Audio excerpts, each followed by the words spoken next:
Hi you guys, and welcome to our weekly youth group update. We meet every Sunday on the basketball court at 5 p.m. for a time of fellowship in Jesus. You're invited, and so are your friends. Here's what we talked about this week. Let's check it out.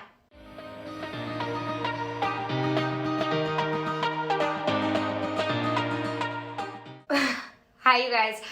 I've been dancing, listening to music, eating hot Cheetos for way longer than I should have been.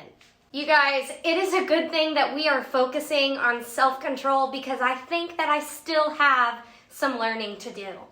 Self-control is choosing to do what you should even when you don't want to. Now, that doesn't mean you can't ever do anything fun. I mean, like eating hot Cheetos, scrolling through TikTok, dancing around your room. It just means that you choose to live your life by focusing on the right things. And that makes your life so much better. And with God's help, you can make the wise choice. You can learn to say no to some things so that you can really enjoy the best things. So this month we've looked at a lot of different ways that we can show self-control. We've seen how important it is that we stay in control so that we don't hurt others, and so that we don't end up hurting ourselves. We've already looked at some of the famous sayings of one of the wisest people who ever lived, King Solomon. Solomon happened to mention self-control quite a few times, like in this verse in Proverbs, chapter 25, verse 16. Check it out. If you find honey, eat just enough. If you eat too much of it, you will throw up. Gross. I bet you weren't expecting that, now were you? I don't think I'd have a problem eating too much honey, but then again, I think Solomon was talking about more than just what we eat. He was talking about the wisdom of knowing when to stop and choosing to have self-control. A little bit of honey is great, but you don't want to have too much of a good thing.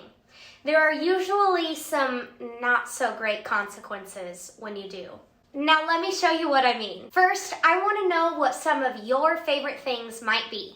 I'm going to give you some multiple choice options and pick whichever one is something you just can't get enough of. Comment your answer in the comment section down below. All right, here are your options. A, honey. B, screen time. C, sweets. And D, stuff. So stuff could be toys, clothes, sports equipment, or whatever you're into. Okay, well, just looking at our options, I'm thinking that option A, honey, it's probably more of Solomon's thing, not ours. And we already know what happens when you eat too much of that. Ugh. Okay, some of you probably picked B, screen time. This could be movies, shows, YouTube videos, TikTok, or video games. We have so many options of fun things to do on screens. But I bet you also know what it looks like to lose control. You're enjoying your show so much that you completely lose track of time. Your mom comes in and says, "You've been watching that show for hours. You need to get outside or read a book." Sound familiar? Or maybe you're playing video games with a friend. Your friend beats you in the game and you get really mad. Maybe you treat your friend in an unkind way because you're so focused on winning. Or maybe your parents or grandparents have asked you to stop playing so that you can finish your homework or do a chore around the house, but you get frustrated because you're just so close to beating that level. Video games, screen time can definitely cause us to lose control. All right, some of you picked C, sweets, or you could just say junk food. Listen, we all love things like cookies, cake, ice cream, chips, popcorn, hot Cheetos. But those kinds of things are supposed to be treats, aren't they? Not something we eat all the time. Sometimes we might just eat too much of our snacks or desserts and then we don't have enough room for healthy food, or we get a horrible stomach ache, and end up feeling sick. I don't know about you, but that's definitely happened to me before. When I've got my favorite snack, hot Cheetos, sitting there right next to me, that can definitely make me lose control. All right, then we have option D, stuff. I totally get this one too. There's nothing wrong with wanting things, but if we lose control, we can find ourselves only thinking about the stuff we want. We can get so excited about something that we focus more on our stuff than on how we're treating the people around us. We forget to notice how other people feel or what they need. So what do we do when we're tempted to want too much of a good thing? How do we know when to stop?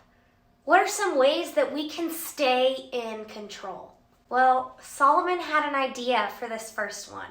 If you find honey, eat just enough. That seems pretty straightforward, but what could that look like for these other examples? Maybe with screen time, you could talk to your parent or grandparents and ask them to help you set a timer for your screen time. That way you can still enjoy your movies and games, but it won't keep you from doing the other things you need to do. You won't have to worry about causing problems for other people by making them late for things or making them have to remind you all the time. You can watch just enough. All right, now the sweets or the junk food. Being in control of the food you eat. That's kind of similar to the first one Solomon had about honey. But maybe there's something you can do to make sure you don't eat too much.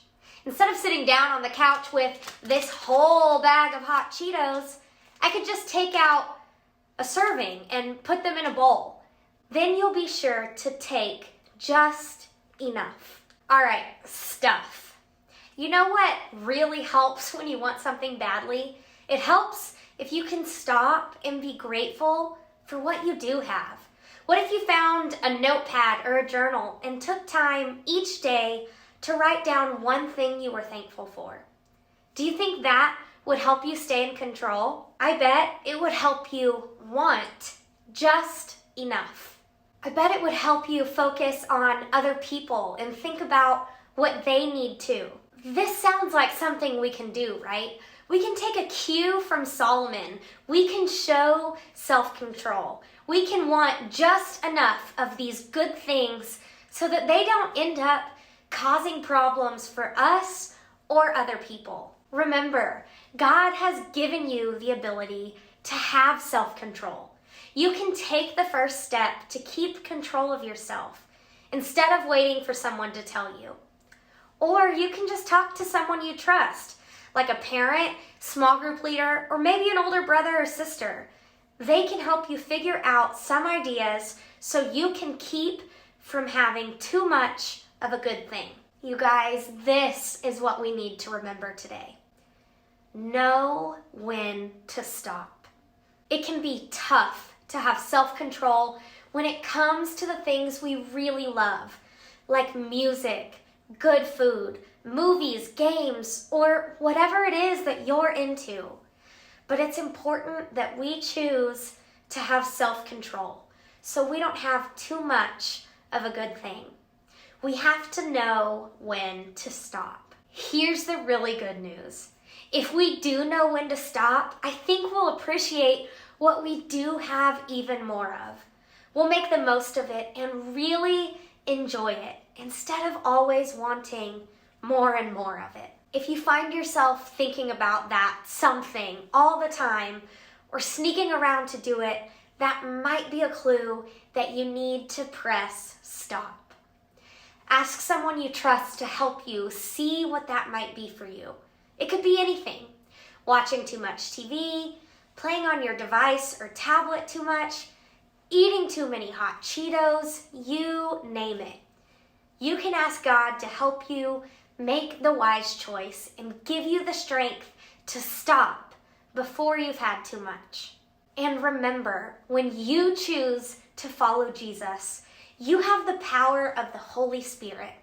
The Spirit will help you know when to stop.